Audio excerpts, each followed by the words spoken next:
Hello, my magic people. Solomon AD here. Sorry if video sounds a little off, and sorry if I'm a little off center. I'm driving right now, but wanted to record some stuff. Don't really have time otherwise. I wanted to talk about the Supreme Goddess. I got into a discussion today with somebody on Demonolatry Worldwide or something. I forget which forum it is or which group, but it was a very good discussion about the connection between Lilith and Tiamat. The Supreme Goddess, how do I chalk this up? And what I mean by it is like the concept of Supreme Goddess and Supreme God or Supreme Divine Intelligence is, how do I say this? The very first thing that would have spawned everything else. So in Mesopotamian mythology, Tiamat is the supreme mother goddess that from which all the other gods came, and then those gods created humanity by ways of yada yada yada. You find the same thing in a bunch of different mythologies, but what I've noticed is that when dealing with spirits, right, how to access the Supreme Goddess. Basically, if we're talking power levels, right, who would be like the pound for pound goat, you know? I have noticed, and this is just in my personal experience, I'm not trying to shit on anybody else's experience.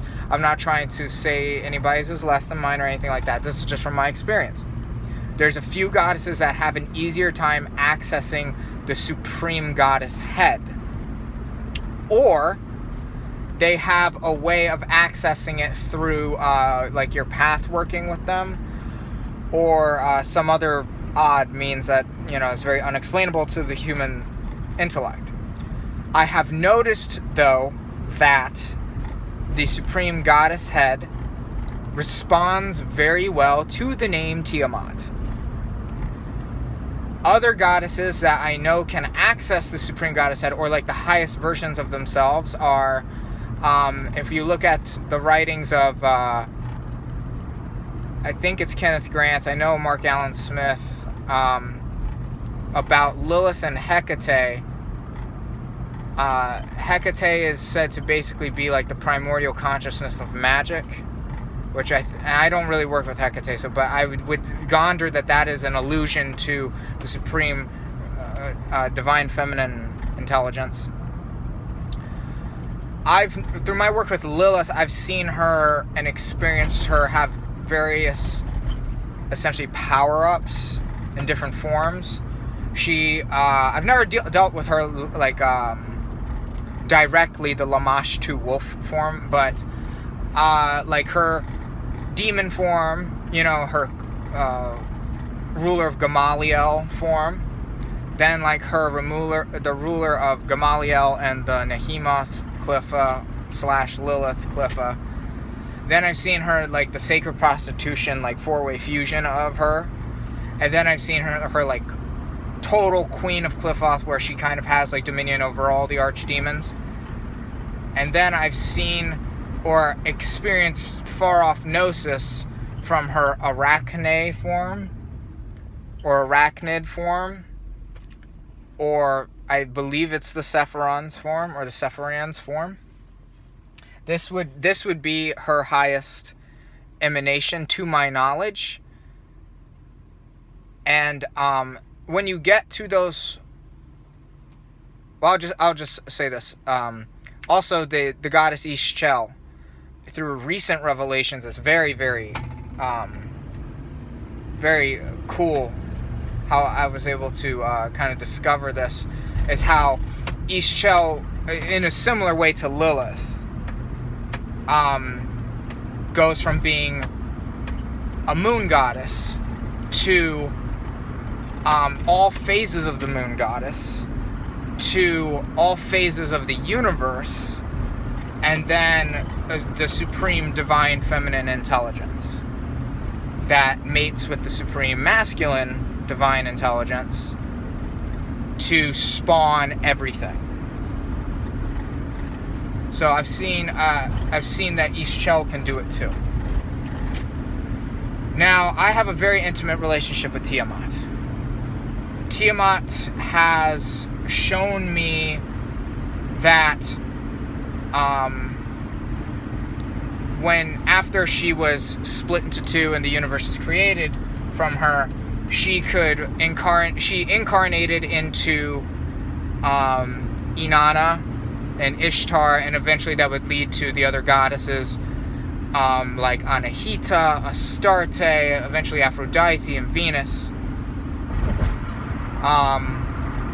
So she kind of like went down in consciousness to kind of live on in a spirited form. She also said that this opens up a whole rabbit hole for earthly incarnations of how we are essentially pieces of our consciousness derived from different gods primarily. Kind of like what Lilith told me about, like the psychological profile of who are your patrons and matrons. Again, none of this is set in stone. It's all very fluid. But she was able to illustrate for me and show me how she actually descended into consciousness through a vision. And I was, it was very cool to see that. And in fact, she tells me that the majority of the time in which she interacts with me is through her Omoroka form, which is more like an elfin-looking creature. Like if you've seen Dragon Ball, kind of like the Supreme Kai, kind of looks like that, but pink with gnarly-looking eyes and a really cool haircut and stuff like that. That's how she majority interacts with me, because her dragon form is just it's like the supreme primal goddess form, and it can be very taxing on an individual. It also can I don't want to place limitations on it. I don't want to say like it's too much for this realm or something like that, but in a way it is. But that's just the majority of the time. I think also she's able to get her messages to me clearer in her more elfin-looking humanoid form. Like I'm able to understand her messages better, as opposed to a primal dragon, speaking in ineffable tongues. So, I'll probably make more videos on this, especially highlighting each goddess and their supreme goddess form. Oh, there was one more, and I think this is worth a mention. Kali is described as beyond time, beyond all of this stuff. Kali is a bit of an odd one, though.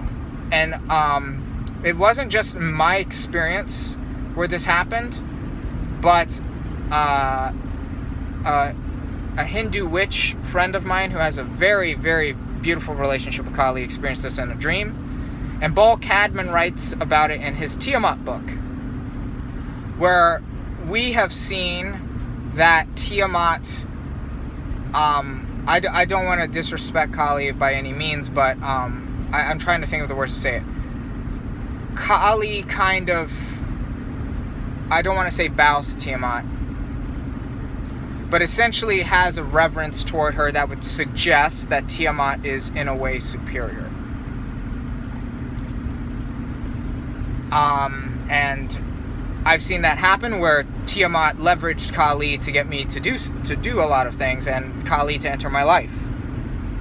And I was working with Kali, but it was only to prep me to work with Tiamat. And same thing with my Hindu witch friend. Well, not the same thing. She has a developed relationship with Kali, but Tiamat made no qualms about letting her know who essentially was superior in this regard. Again, I mean no disrespect to Kali. Kali has played she did a lot for me. She's an amazing goddess, one of the most amazing. In my reality, I'm sure she's the most amazing in a lot of people's realities. So, glory be to Kali, glory be to all the goddesses I've mentioned. But yeah, that's the gnosis that I've been dwelling on for about a year or two now regarding the Supreme Goddess. But there's constant new manifestations or revelations about it. Well, bit of a long video, but may that serve you well.